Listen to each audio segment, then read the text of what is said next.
platicar de ese tema, aunque gusto saludarlos. Vamos a seguir platicando un poquito nosotros. Aquí les dejo el listado de asistencia nuevamente, por favor, para que puedan anotarse en él.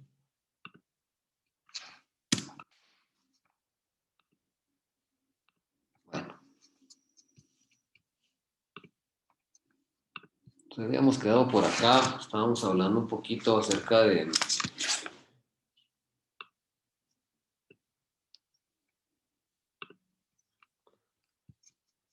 Bueno, habíamos hablado de la razón social, de la dominación social, vamos a hablar ahora del domicilio. Bueno, el domicilio va a ser la circunscripción, va a ser el lugar que la sociedad escoge contractualmente con el objeto para que eh, pues, sea el lugar para recibir notificaciones, eh, para que pueda fincar para que la sociedad pueda señalar, para fincar todas sus operaciones de naturaleza comercial, ¿verdad? El domicilio social. Domicilio social, esa circunscripción de naturaleza departamental que la sociedad va a escoger con el objeto de que ahí ese sea el centro de todas sus operaciones. Si nosotros analizamos el artículo 46 de comercio,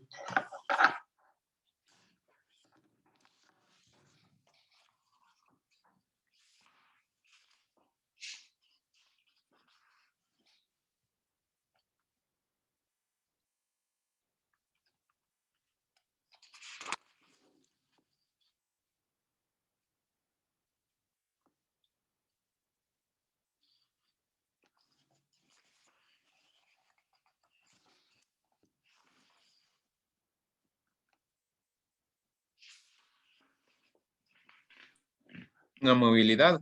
no, ese no es.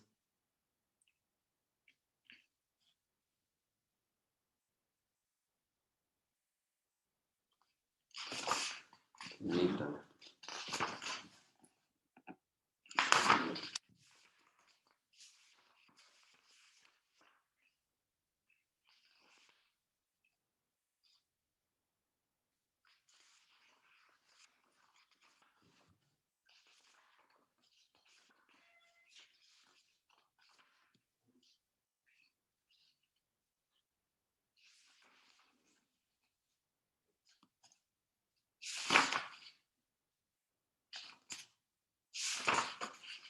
Es el artículo 46, pero es del Código de Notariado, ¿no?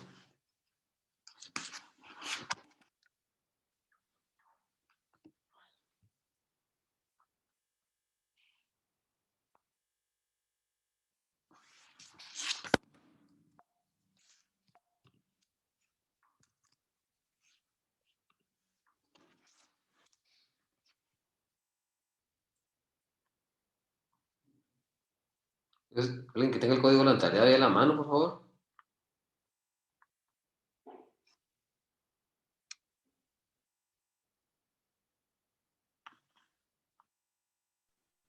Artículo 46. Permítame. La escritura constitutiva de la sociedad, además de los requisitos necesarios para la validez del instrumento y de las estipulaciones propias de la clase que correspondan, contendrán lo siguiente. 1. Permítame. Clase y objeto de la sociedad expresada. Pausa.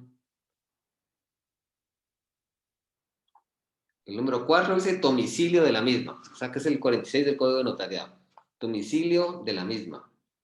Entonces ya tenemos el fundamento legal que establece cuál es el domicilio de la sociedad.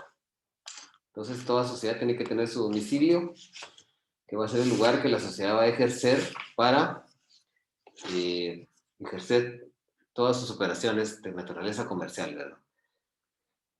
Ese es el centro de todas sus operaciones y entonces ahí lo va a fijar su sede y es una circunscripción de naturaleza departamental, ¿sí? Es una zona, es el departamento, una circunscripción de naturaleza departamental que la sociedad va a designar, donde ahí va a fincar también la sede social, ¿sí? Y la sede social es el lugar que la sociedad escoge para que le sirva como centro de todas sus operaciones, y ahí es donde van a funcionar las oficinas centrales de la sociedad. Y también la sociedad puede tener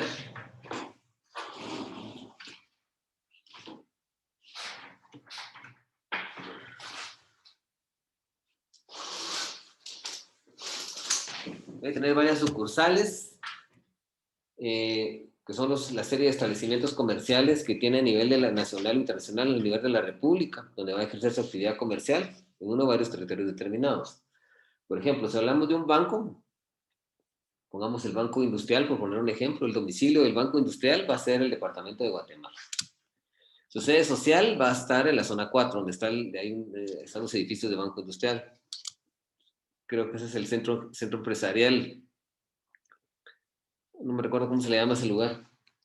Y este banco tiene sucursales o corresponsalías, que son los diferentes establecimientos, las diferentes agencias que tiene para atender al público, no solo en la ciudad capital, sino en los distintos municipios del departamento de Guatemala, en los distintos departamentos de la República de Guatemala y los municipios que forman estos departamentos. Entonces, el domicilio social prácticamente es la circunscripción departamental donde está afincado la sede social, ¿verdad?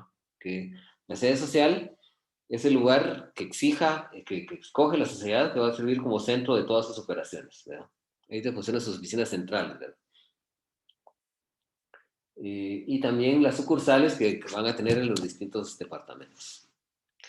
El domicilio fiscal es aquel lugar que la sociedad mercantil elige con el objetivo de cumplir ahí con sus obligaciones fiscales y tributarias, ¿verdad? Con sus obligaciones fiscales y tributarias, donde la SAT le va a notificar regularmente, es la misma sede social, ¿verdad? La misma, regularmente. Pero la sociedad podrá señalar otra distinta para cumplir sus obligaciones fiscales, pero regularmente es la sede de la sociedad. El plazo de la sociedad mercantil. La sociedad mercantil puede ser por plazo fijo o determinado o por un plazo indeterminado, es decir, por un plazo fijo o indeterminado. Si nosotros analizamos el artículo 24 del Código de Comercio, establece el plazo de la sociedad principio desde la fecha de inscripción de la misma en el registro mercantil. Las sociedades mercantiles pueden constituirse para plazo indefinido. Y de ahí el artículo 25 es muy importante porque habla de la prórroga. O sea, la idea general es las sociedades mercantiles pueden tener un lapso de vida determinado, es decir, un plazo de tiempo, un periodo de tiempo determinado, ¿sí? Un plazo para que pueda funcionar la sociedad mercantil, o ese plazo puede ser indefinido, indeterminado, ¿sí? El artículo 25 habla de la prórroga de ese plazo. Regularmente la mayoría de sociedades que he visto yo son de plazo indefinido o indeterminado. El artículo 25 habla de la prórroga. Dice, la prórroga de la sociedad debe formalizarse antes de que se haya concluido el término de su duración. Sin embargo, dicha prórroga podrá formalizarse después de expirado el plazo, en cuyo caso los acreedores personales de los socios cuya acreeduría consta en el título que tiene los requisitos de ejecutivo gozarán de un término de 30 días, contados desde la última publicación, para protestar la prórroga. Igual derecho tendrán los acreedores de la sociedad.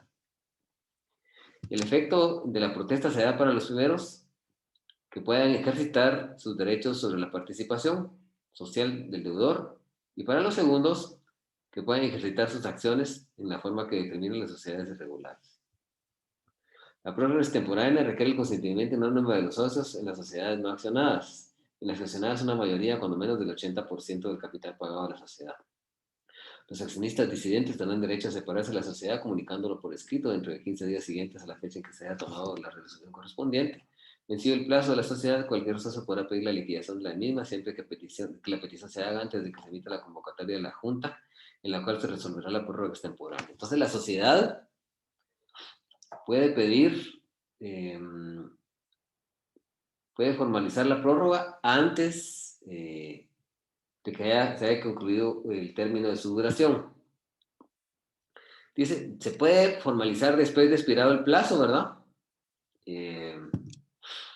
En este caso, los acreedores de los socios y los acreedores de la sociedad van a tener un plazo de 30 días a partir de la última publicación, porque se deben hacer publicaciones en el diario oficial, para protestar la prórroga. ¿Por qué? Porque ellos tienen derecho, a ellos no les conviene tal vez que la sociedad siga, porque si no, la sociedad tal vez es una sociedad insolvente, va a adquirir más deudas y no les va a poder pagar sus créditos a los acreedores propios de la sociedad y a los créditos no va a poder pagar los créditos de los socios, los que sean acreedores de los socios, y la sociedad no va a poder pagar sus créditos si son acreedores de la sociedad. Hay un aspecto que es importante, que es que cuando la sociedad es una sociedad no accionada. ¿Cuáles son las sociedades no accionadas? A ver, Mayron.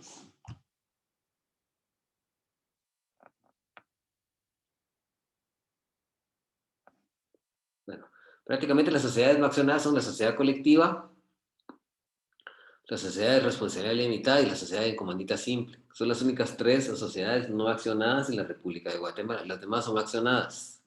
¿Sí? Reitero, sociedad colectiva, sociedad en comandita simple y sociedad de responsabilidad limitada. Esas sociedades no tienen su capital dividido por acciones. Ahí se necesita la mayoría absoluta de todos los socios, ¿verdad? ¿Sociedades qué es? Discúlpele. ¿Cómo? ¿Sociedades qué son esas tres? Sociedades no accionadas. Gracias. Ok. Entonces, las sociedades accionadas, que son la sociedad comandita por acciones, la sociedad anónima y la sociedad de emprendimiento, estas requieren una mayoría del 80% del capital pagado, ¿verdad?, para poder solicitar esa prórroga temporal.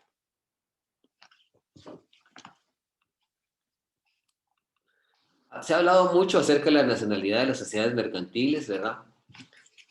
Muchos dicen que la nacionalidad pues únicamente compete a las personas individuales. La nacionalidad pues es un vínculo sociológico, jurídico y político que va a unir a una persona con un Estado. Un vínculo sociológico, jurídico y político que va a unir a una persona con un Estado. Es el vínculo que tiene una persona con un Estado, una persona de naturaleza individual. Hay varias corrientes que confieren la nacionalidad de las sociedades mercantiles. Hay varios criterios, ¿verdad?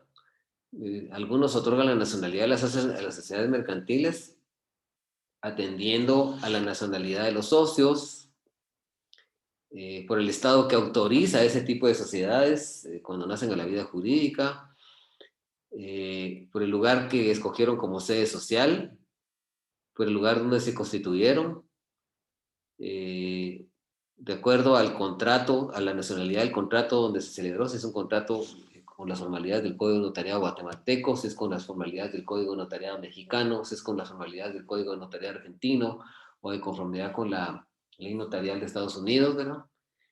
Ninguno de esos criterios es un criterio totalmente válido.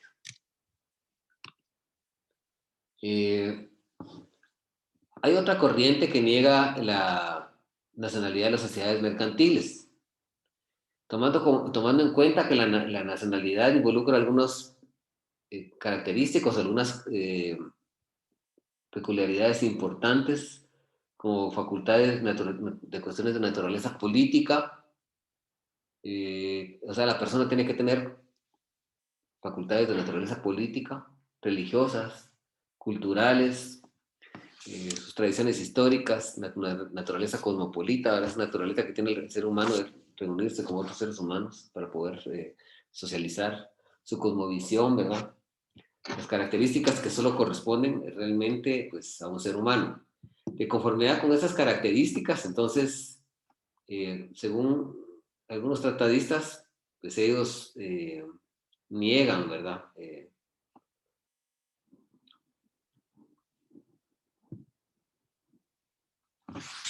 O sea, niegan que la sociedad mercantil tenga ese tipo de características, ¿verdad? ¿Hay alguna duda en cuanto a esta definición?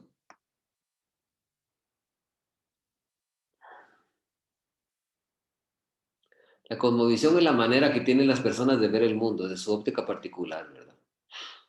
Lo que tiene que ver con la política es con las políticas del Estado, ¿verdad? Recuérdense que los funcionarios públicos son depositarios del poder, y poder ejerce en el pueblo. Los funcionarios públicos solo son depositarios de ese poder, de ahí son esas características políticas. El ámbito religioso ya le hemos venido, pues, no tiene creo que mayor duda. Yo creo que eso era lo único que podía tener. Lo cosmopolita es esa naturaleza que el ser humano tiene de socializar con otros seres humanos, de converger con otros seres humanos, de relacionarse con ellos, ¿verdad? Porque el ser humano no puede vivir aislado. Bueno, en Guatemala pues se le niega la sociedad, la nacionalidad de las sociedades mercantiles, y les voy a decir por qué.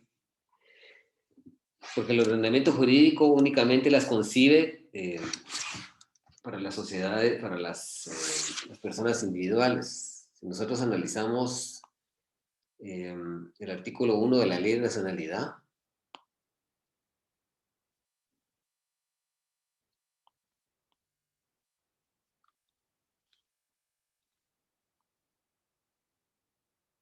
dice nacionalidad.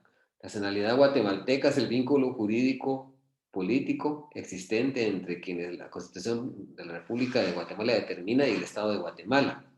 Tiene por fundamento un nexo de carácter social y una comunidad de existencia de intereses y sentimientos implica derechos y deberes recíprocos. O sea que la propia Constitución establece quiénes pueden tener esa nacionalidad, ¿verdad?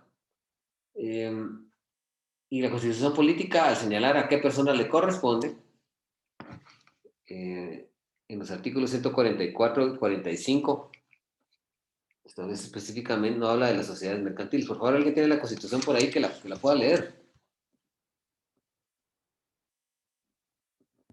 Sí, el artículo 144, ¿Mm?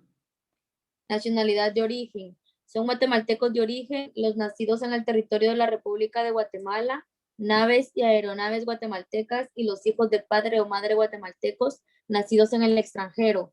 Se exceptúan los hijos de funcionarios diplomáticos y de quienes ejerzan cargos legalmente equiparados.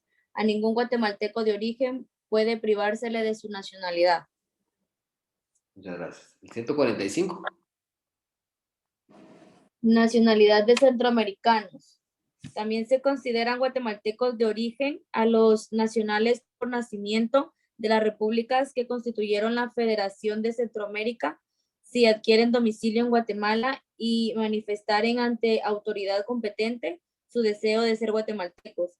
En ese caso podrán conservar su nacionalidad de origen sin perjuicio de lo que se establezca en tratados o convenios centroamericanos. Y el 146, naturalización. Son guatemaltecos quienes obtengan su naturalización de conformidad con la ley. Los guatemaltecos naturalizados tienen los mismos derechos que los de origen, salvo las limitaciones que establece esta Constitución. Muy bien, le damos el 144. Nacionalidad de origen. Uh-huh.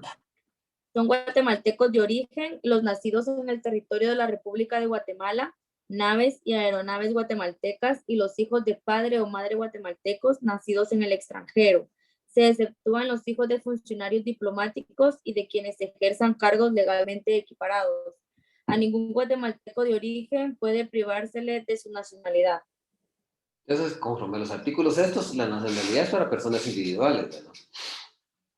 Pero el artículo 1 de la Ley de Nacionalidad dice: la nacionalidad guatemalteca es el vínculo jurídico existente entre quienes la Constitución determina y el Estado de Guatemala. La sociedad, el Estado, la Constitución no menciona en ningún momento a personas jurídicas. Por eso se le ha querido negar la nacionalidad a las personas jurídicas, sobre todo las sociedades mercantiles, pero el artículo 76 es nuestra respuesta. La Ley de Nacionalidad. Dice: son guatemaltecas las personas jurídicas constituidas bajo las leyes de la República. Entonces, para otorgar nacionalidad de conformidad con esto a las sociedades mercantiles, tenemos que determinar que son las sociedades que han sido constituidas de conformidad con el ordenamiento jurídico de la República de Guatemala y sus solemnidades, el Código de Comercio, el Código de Notariado, etc. Entonces, ¿cuál es la nacionalidad de las sociedades mercantiles? Para poderla determinar, se van a considerar guatemaltecas aquellas personas jurídicas que son organizadas bajo leyes de la República de Guatemala. bajo el ordenamiento de la República de Guatemala. ¿Sí? Entonces aquí podemos establecer que todas estas cuestiones que le niega la nacionalidad a la sociedad mercantil, pues este artículo 76 nos da la respuesta, ¿verdad? Son guatemaltecas las personas jurídicas constituidas bajo las leyes de la República. ¿Sí? Entonces, las sociedades mercantiles constituidas al amparo del Código de Comercio y el Código de Notariado de la República de Guatemala y las sociedades especiales, también constituidas,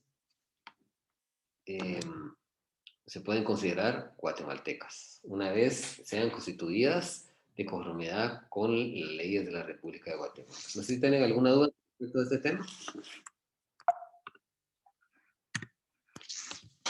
Por favor. Óscar Aragón o Mayro o alguien.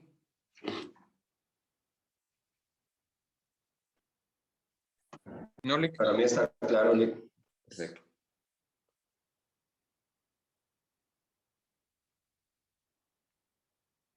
Sigamos entonces.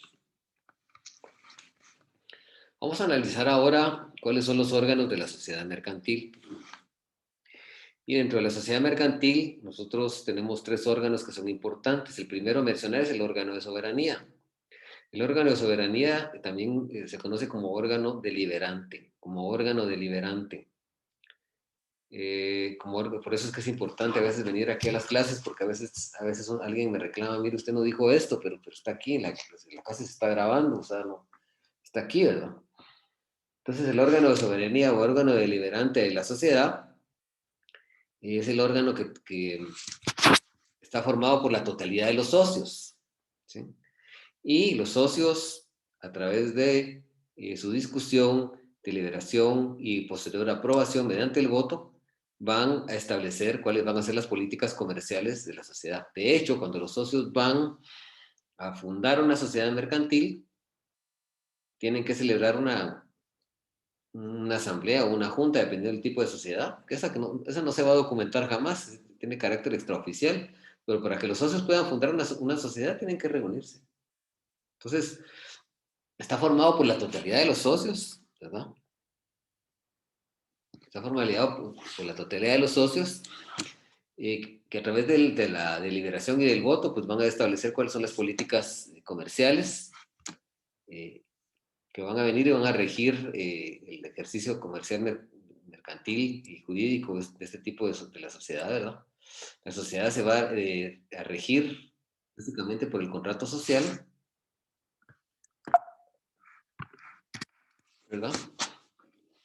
Y los socios van a tomar, quienes van a tomar la decisión van a ser los socios, mediante la deliberación, votación y aprobación de los puntos de la agenda.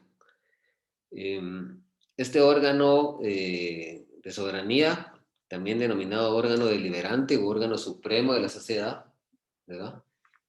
Está conformado por la totalidad de los socios. Y los socios, para tomar las decisiones que tienen que ver con la sociedad, tienen que deliberar. O sea, cuando están discutiendo sobre algún tema que está en agenda, por ejemplo, un aumento de capital, van a deliberar sobre ese tema, van a discutir, luego van a votar si aprueban o no que se aumente el capital. Entonces, el órgano de soberanía también se llama órgano deliberante.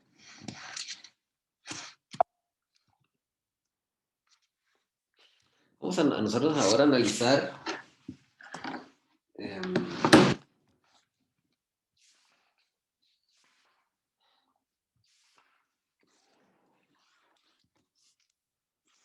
las clases de órgano de soberanía.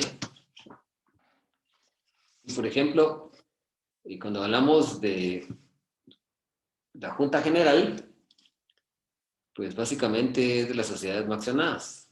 Es el órgano de soberanía de la sociedad colectiva, la sociedad encomendita simple y la sociedad de responsabilidad limitada. Recuérdense que establecimos que esas 3 sociedades no son sociedades por acciones, son por aportaciones. Entonces, el órgano de soberanía de la sociedad colectiva, la sociedad encomendita simple y la sociedad de responsabilidad limitada es la Junta General. La Asamblea General o Asamblea General de Socios es el órgano de soberanía de la sociedad anónima de la sociedad en comandita por acciones y de la sociedad de emprendimiento. Y también nosotros hemos venido sosteniendo que con fundamento doctrinario, la mayoría de doctrinarios en este tema, Miguel Lara, Edmundo Vázquez Martínez y demás, han establecido que el órgano de soberanía de las sociedades de personas es la Junta General y el de las sociedades de capital es la Asamblea General.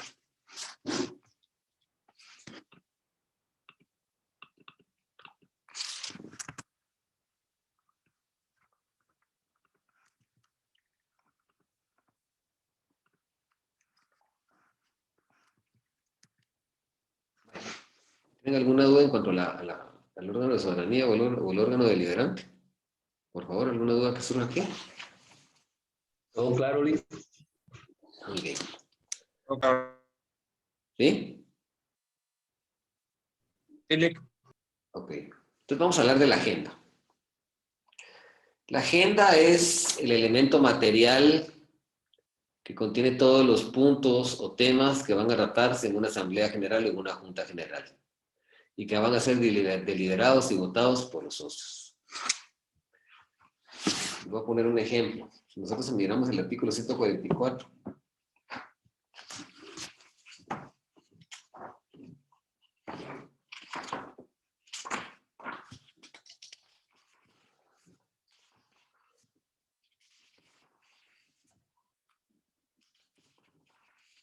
dice agenda. La agenda deberá contener la relación de los asuntos que serán sometidos a discusión y aprobación de la Asamblea General y se formularán por quien haga la convocatoria. ¿Quiénes pueden convocar una asamblea? Más adelante lo vamos a ver dependiendo del tipo de sociedad. Regularmente puede convocar el órgano de administración, también un porcentaje de socios, etcétera. Puede pedir la convocatoria también judicialmente, ¿verdad? Cuando pasaba la época no se ha celebrado la junta o asamblea, ¿verdad? Dice, la agenda deberá contener la relación de los asuntos que serán sometidos a discusión y aprobación de la Asamblea General y será formulada por quien haga la convocatoria. Quienes tengan derecho a pedir la convocatoria de la Asamblea General o tienen también para pedir que figuren, tienen también que figuren determinados puntos en la agenda. ¿Sí? Si nosotros analizamos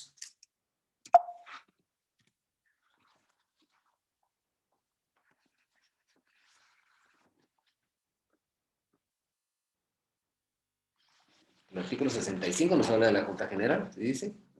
Las resoluciones que por ley o por disposición de la Escritura correspondan a los socios serán tomados en Junta General convocada por los administradores o por cualquiera de los socios, dice. La convocatoria podrá hacerse por simple citación personal, por lo menos con 48 horas de anticipación. La convocatoria debe expresar con la debida claridad los asuntos sobre los cuales haya de deliberar. Este artículo no habla de la agenda, pero cuando habla que deberá expresar con la debida claridad los asuntos sobre los cuales haya de deliberar, este artículo va a regir a la sociedad en comandita simple y a la sociedad de responsabilidad limitada. Lo vamos a ver que remite mucho a este, porque ese es el de la Junta General. Entonces, esos van a ser los temas o asuntos. Si buscamos, por ejemplo, nosotros los temas que se van a discutir en una asamblea general,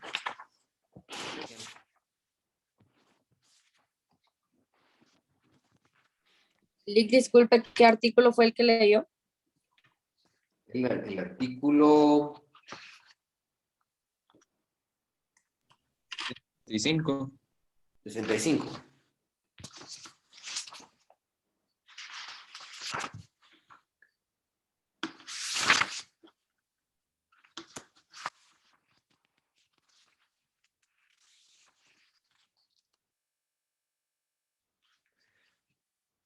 Vamos a ver, por ejemplo, los temas que se discuten en una asamblea ordinaria.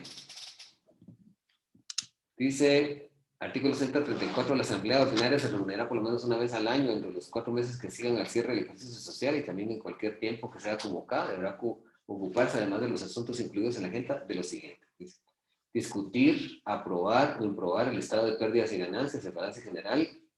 Esos son instrumentos contables.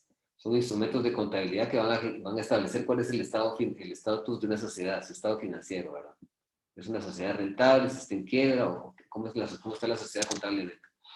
Dice, y el informe de la administración, en su caso, el del órgano de fiscalización se lo hubiera y tomar las medidas que juzgue oportunas.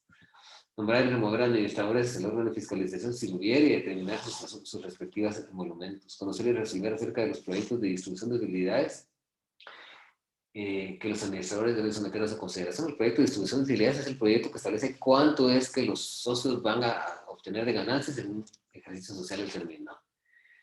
Dice conocer y resolver los asuntos que concretamente señala la escritura. La escritura tendrá que saber cuáles son. Más adelante vamos a analizar cada uno de estos. Lo que quiero que ustedes comprendan en esta noche es que la agenda es un elemento material de naturaleza documental que va a contener cuáles son los puntos o temas que los socios van a discutir, van a deliberar y van a votar con su aprobación. Y más adelante, cuando analicemos cada tipo de sociedad, vamos a establecer cuáles son los requisitos de convocatoria para por el órgano de soberanía, cómo se considera válidamente reunida ese órgano de soberanía y las decisiones con qué porcentaje es que la ley lo establece. Si nosotros, eso está realmente regulado de forma muy amplia, muy adecuada, por lo que es en la sociedad anónima. Y la Junta General no tiene esta regulación que está aquí. Yo me decía, pero ¿por qué el legislador viene y lo regula muy bien en la sociedad anónima y en las sociedades de personas no? Porque son sociedades de personas. Porque a ellos los va a regir la ley, pero mucho los va a regir el pacto social, porque es una sociedad de tipo personalista, tanto la sociedad colectiva como la sociedad en comodita simple, y también a la sociedad de responsabilidad limitada, que no obstante que es una sociedad de tipo mixto, también pues se regula por esas disposiciones. No sé si hay alguna duda en cuanto a la agenda. Bueno, vamos a analizar ahora en cuanto atendiendo al momento a las juntas, atendiendo al momento de celebrarse. Tenemos Asamblea General o Junta General. El objetivo de esta es discutir Asamblea General o Junta General de Constitución, era la que veníamos hablando antes, ¿verdad?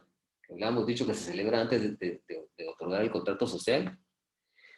Y el objetivo de esta es que los socios estén aglomerados, estén reunidos con el objetivo de discutir el contrato social, y la lógica nos empuja a establecer es para constituir la sociedad. Pero ¿qué es lo que van a discutir en este tipo de Junta General? El contrato social, el pacto social, ¿sí? Ellos, por ejemplo, van a discutir qué tipo de sociedad van a elegir, ¿verdad? La estructura orgánica, como quién va a ser el administrador, quién va a ser el órgano de fiscalización, cuánto van a aportar de capital, a qué se va a dedicar, si va a ser una farmacéutica, una licorera, o qué es lo que va a ser un hotel, ¿verdad? O un supermercado, etc. La Asamblea General o Junta General de Gestión son las que se celebran en el transcurso de la vida de la sociedad, con el objeto de tomar decisiones de rutina, habituales, usuales o excepcionales. Entonces, en esas podemos ubicar tanto la Asamblea General o Junta General ordinaria como las extraordinarias, porque se celebran en la vida de la sociedad. Se van a celebrar en la vigencia de la sociedad. Entonces, en cuanto al momento, podemos tener que la Asamblea General de Constitución es antes de que se constituya la sociedad. El pacto social todavía no se ha otorgado, la escritura social no se ha otorgado, no se ha inscrito en el registro mercantil. Mientras que las asambleas de Junta General, la Asamblea o Junta General, la Asamblea de Gestión, la Asamblea General de Gestión, la Junta General de Gestión, es la que conocemos nosotros como la Junta General Ordinaria o Extraordinaria, o la Asamblea General Ordinaria o Extraordinaria, que se van a celebrar dentro de la vigencia de la sociedad. No vayamos a confundir los temas de la ordinaria, de la Asamblea General Ordinaria con la Extraordinaria, porque más adelante los vamos a ver, y también en esta clasificación. Pero aquí el momento, en cuanto al momento de celebrarse, las de Constitución son antes del pacto social, y las de gestión son durante el pacto social.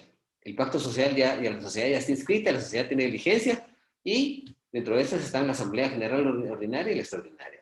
Entonces tenemos que distinguir esos dos momentos. La general es antes de constituir, la Asamblea General de Constitución es antes de celebrar, porque ahí se va a discutir la escritura constitutiva, se va a discutir el pacto social, se va a discutir cuál es la razón social que ellos van a escoger, qué capital van a aportar los socios, qué tipo de capital van a aportar, dónde va a estar la sede social, cuál es la razón social, cuál va a ser el objeto social, todo ese tipo de cosas.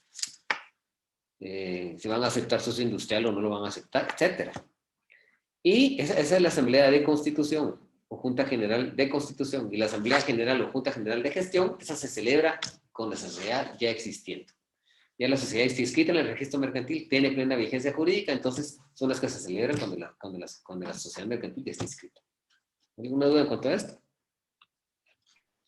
Esas de gestión que usted dice, Lick, son los que esas asambleas general de gestión serían como las que están reguladas en 134 del Código de Comercio, las que leímos. Asamblea General Ordinaria y Extraordinaria. O sea, para que estas se den, la sociedad tiene que estar constituida e inscrita en el registro mercantil. De naturaleza doctrinaria estos temas. Bueno, también nosotros tenemos una clasificación legal, que es la ordinaria, la Asamblea General o Junta General Ordinaria, que se va a cumplir de temas de rutina, temas habituales, temas usuales, temas que la ley establece que se deben de discutir en ese tipo de sociedades. ¿Qué tipo de cosas pueden discutirse en una asamblea de este? La aprobación, la discusión, la aprobación o improbación del estado de pérdidas y ganancias, del balance general, del informe de los administradores, del proyecto de distribución de utilidades a favor de los socios, nombrar y remover administradores, conocer cualquier otro asunto que establezca la escritura constitutiva. Ahora, la Asamblea General, o sea, la Asamblea General Ordinaria o Junta General Ordinaria van a discutir temas, los temas de agenda son temas ordinarios, por decirlo así. Son temas de rutina, son temas habituales que se deben discutir en cualquier Asamblea General Ordinaria o Junta General Ordinaria. Los que establece la ley específicamente, pero también los que puede establecer el pacto social, el contrato social o escritura constitutiva. A la escritura constitutiva nosotros le podemos denominar como pacto social, contrato social o escritura constitutiva. Viene siendo lo mismo, ¿verdad? Que es la ley para los socios. O sea, los socios no solo se van a regir por lo que establece el código, sino por lo que establece el pacto social. Y la Asamblea General Extraordinaria o Junta General Extraordinaria se va a ocupar de temas que no son de rutina. Son temas excepcionales, extraños, insólitos, porque van a modificar la escritura constitutiva de la sociedad. En el 135 tenemos algunos. Dice, son asambleas extraordinarias que se reúnen para tratar cualquiera de los siguientes asuntos. Y si nos vamos a la Junta General Extraordinaria, si nos vamos a la sociedad colectiva, en la Junta General, en este tipo de sociedades, ahí nos establece cuáles son.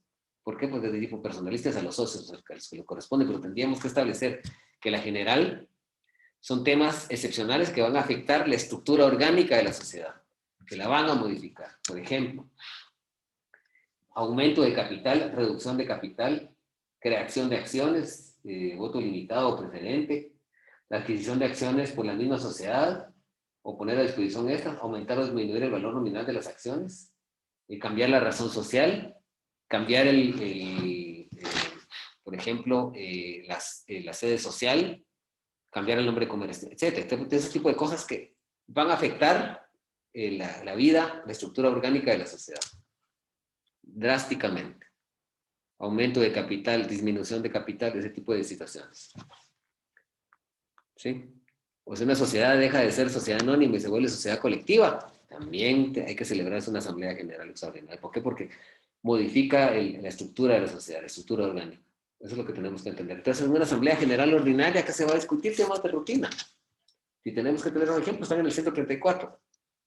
Si buscamos en el 134, vamos a encontrar cuáles son los temas de una junta general ordinaria, de una sociedad colectiva. ¿Por qué? Porque es una sociedad de tipo personalista y los socios la van a pactar en la escritura constitutiva, pero tienen mucha relación a los que están plasmados ahí en el 134. Tienen mucha relación a eso, ¿verdad? Entonces van a discutirse asuntos que son de rutina, habituales o usuales. Y la Asamblea General Extraordinaria o Junta General Extraordinaria, esos temas no son de rutina, son temas excepcionales, extraños, insólitos. ¿Por qué? Van a modificar la estructura orgánica de la sociedad. Un ejemplo drástico, un ejemplo coloquial. Tengo una sociedad anónima y la quiero volver sociedad colectiva. Eso es totalmente permitido por la ley. ¿Sí?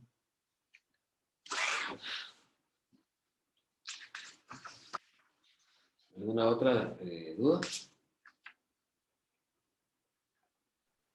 No, Lic.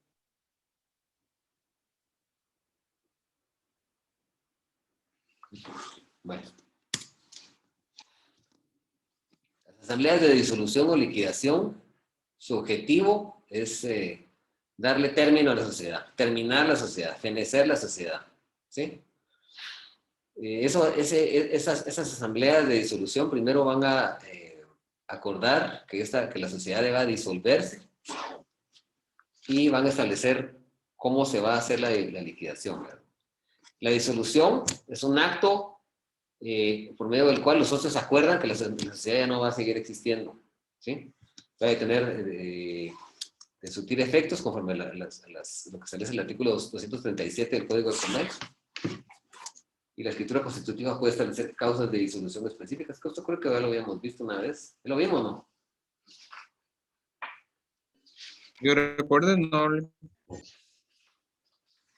Son causas de disolución, dice. Las sociedades se disuelven totalmente por cualquiera de las siguientes causas.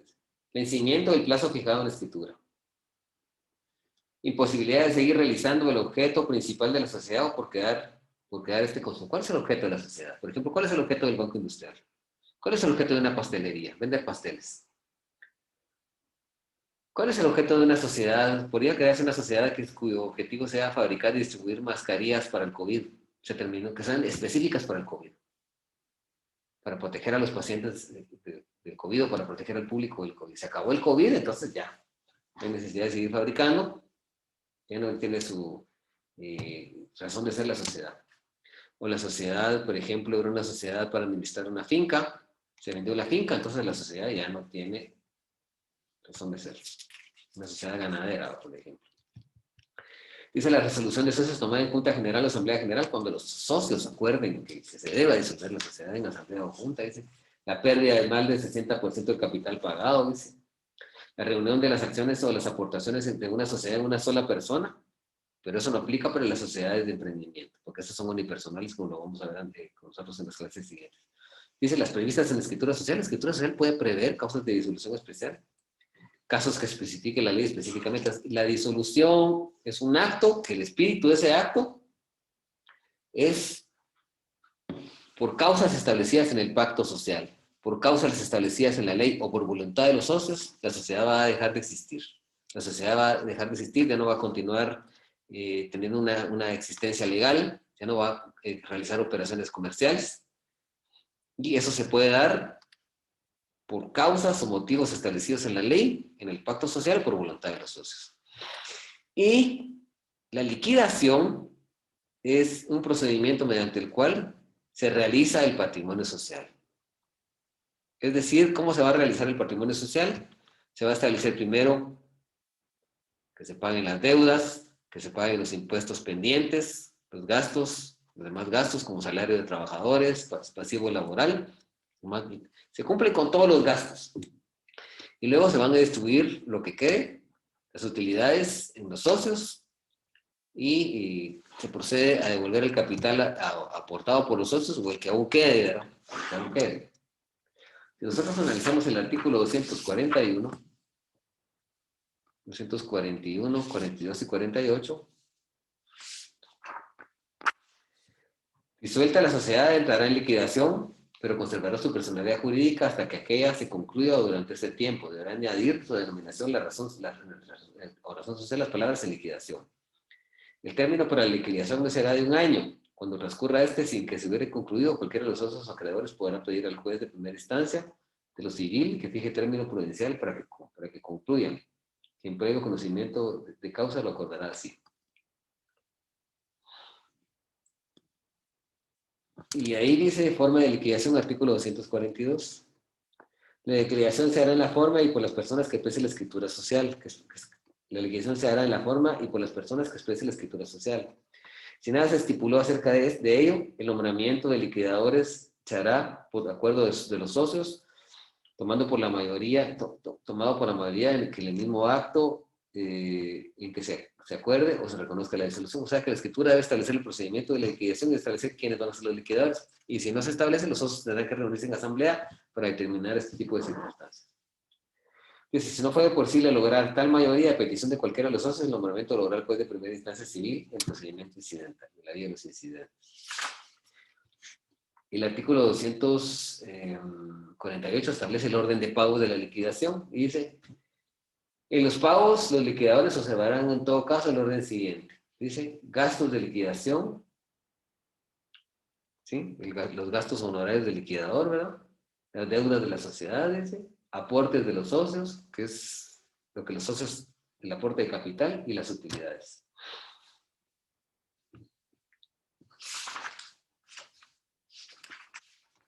Bueno. La asamblea o junta totalitaria es esta que su génesis, su origen, se da cuando todos los socios de la sociedad se encuentran debidamente reunidos y los ausentes se encuentran debidamente representados, ¿sí? Y estos deciden celebrar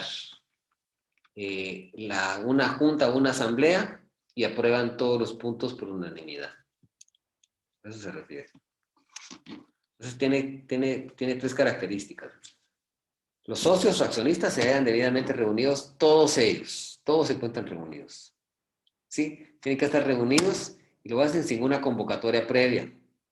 Recuérdense que por una simple citación personal se hace en la sociedad colectiva, lo vimos. Eso lo vamos a ver en un futuro más detalladamente, porque no es parte ahorita de nuestro procedimiento de enseñanza-aprendizaje. Pero esa convocatoria en la sociedad anónima se hace mediante publicaciones en el diario oficial. Ahora hay un portal que también se ha creado, se sustituyeron las publicaciones por ese portal, ya vamos a tratar ese tema en su oportunidad. Entonces, las asambleas totalitarias son aquellas en donde la totalidad de socios sean debidamente reunidos y representados los ausentes por medio de carta de poder o mandato, y ellos sin una convocatoria previa, de las que establece la ley o el pacto social, deciden celebrar esa asamblea o junta y aprueban todos los puntos de agenda por unanimidad. Entonces, ¿cuáles son los presupuestos? Que se hayan reunido la totalidad de los socios o evidentemente representados los ausentes, ¿sí? Que no haya convocatoria previa, ¿sí? Y que decidan celebrar la asamblea o junta y que aprueben la agenda de forma unánime. Nosotros analizamos el artículo 66.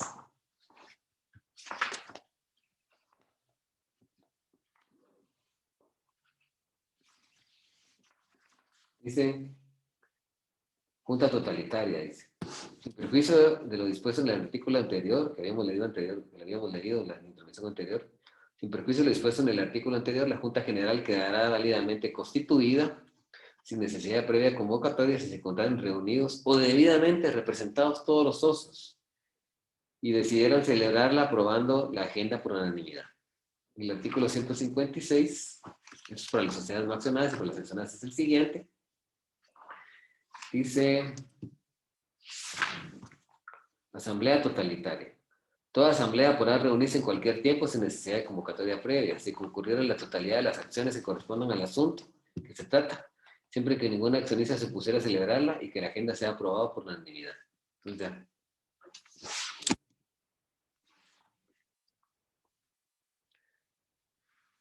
Vamos a dejar esto para la otra clase.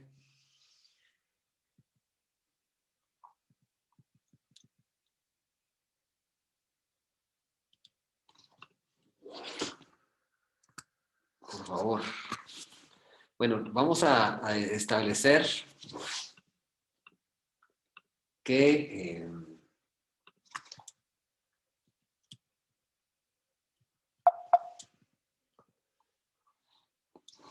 las asambleas, solo con una premisa, antes de, con una previa, solo con un anticipo de lo que vamos a ver en la siguiente clase. Las asambleas generales o juntas generales se van a hacer constar en un libro de actas. Este libro es autorizado por el registro mercantil, con fundamento en el artículo 53 del Código de Comercio. Si nosotros analizamos el artículo 53, dice lo siguiente, libro de actas. Dice, las sociedades mercantiles llevarán un libro de actas de juntas generales de socios o asambleas generales de accionistas, según sea el caso. La administración, independientemente que esté compuesta por uno o varios administradores, estará obligada a llevar un libro de actas en el que se hará constar las resoluciones que adopten. Bueno, eso no necesita. También el órgano de administración tiene que tener ese libro de actas para las decisiones que tomen los administradores, que son los que representan a la sociedad, que lo vamos a analizar en la siguiente clase. Adicionalmente, cuando sean varios los administradores, se deberá hacer constar que hubo deliberaciones, si fuere el caso, y que han procedido a las resoluciones adoptadas. Las actas que se sienten en los libros, tanto para juntas generales de socios como para asambleas generales de accionistas, deberán contener además los siguientes requisitos: número de junta o asamblea, lugar, fecha y hora de inicio de la reunión, forma y constancia de la convocatoria, verificación del quórum. El quórum es el porcentaje de votos o el porcentaje de acciones con derecho a voto o el porcentaje de socios que necesitan para que la asamblea o junta se considere válidamente reunida. Indicación de quiénes fungirán como presidente y secretario de la sesión, agenda, dice, decisiones adoptadas, el número de votos emitidos a favor o en contra, la fecha y lugar de su terminación, la firma del presidente y secretario designados, las actas de los administradores lo vamos a ver en su oportunidad. El artículo 333, numeral cuarto.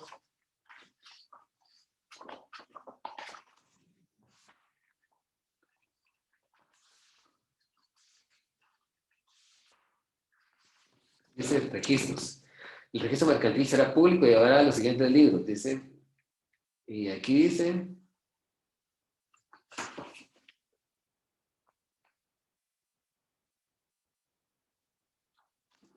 Comerciantes individuales, de sociedades mercantiles, de empresas y establecimientos mercantiles, de auxiliares de comercio, de presentación de documentos, los libros que sean necesarios para las demás instituciones que se requieren y los libros de auxiliares. Estos son los libros que se deben llevar. Y los que acabamos de mencionar. Dice estos libros que se podrán formar. Estos libros se podrán formarse en el sistema de hojas sueltas, estarán foliados, sellados y rubricados por el juez de paso, primera instancia civil, expresados en el primero y último folio, a la materia que se refiere. Los libros de registro mercantil podrán ser reemplazados por cualquier momento sin necesidad de trámite alguno por otro sistema más moderno.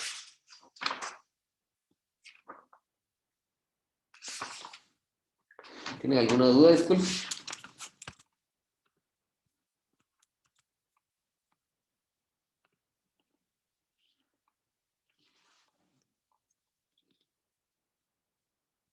Voy a tener la grabación por acá para que no salga muy extensa. Perdón.